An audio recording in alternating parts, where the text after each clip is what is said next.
السلام عليكم، وحشتوني مختفيه فين يا ايمو؟ بصراحه يا جماعه كنت الفتره اللي فاتت مشغوله شويه. انا كدابه، انا اتخنت، فبطلت اعمل اكل بالليل وبطلت اكل اندومي بالليل، لان انا مش عايزه اقول رقم، ولكن انا بقيت قد العجله. الساعه 2 بالليل يعني انت جايه تقولي لنا ايه؟ هناكل اكيد، يعني هناكل، ولكن مش هناكل اندومي. طب هتاكلي ايه؟ هناكل رز معمر. انا وقفت الفيديو وجيت اشغله تاني، فحطيت الفلتر ده بالغلط، فحسيت ان هو انا ليه مش كده؟ انا بجد ليه مش كده؟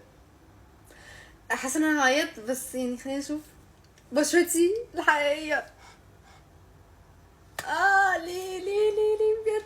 انا حرفيا دلوقتي باكل مناب اخويا اللي في الشغل. انتوا اكتر ناس عارفين ان انا اكلي بايظ جدا، باجيلكوا الساعه 3 الفجر وانا باكل اندومي. فانا كنت في مول مصر من فتره، فقررت ان انا هعمل انبادي، فعملت انبادي.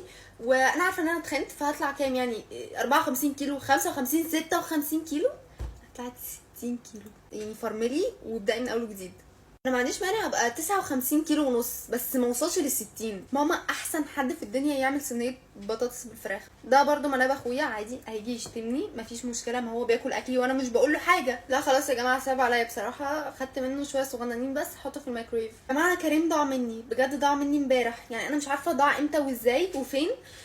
بس انا تقريبا سبت باب البيت مفتوح، بس هو عمره يعني ما هيطلع. كريم ده القط بتاعي، يعني اخو مية، ولكن ولد. بجد هو غلبان قوي، يعني مش زي اخته شوحه ممكن تضرب اي حد وتاخد اكله. لا، ممكن ابقى اكتر شخص بياكل بطريقه غريبه ممكن تشوفوها في حياتكم، حرفيا زي العيال الصغيره. لازم اقطع كله واحط كله فوق بعضه واقلب كل حاجه وبعدين اكل بقى.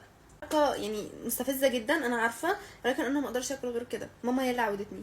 حلو بس اكلك مش قد كده يا ماما، يعني محتاجه تتطوري شويه، محتاجه شويه تدريب كمان. يا جماعه ماما شيف على فكره. بصوا.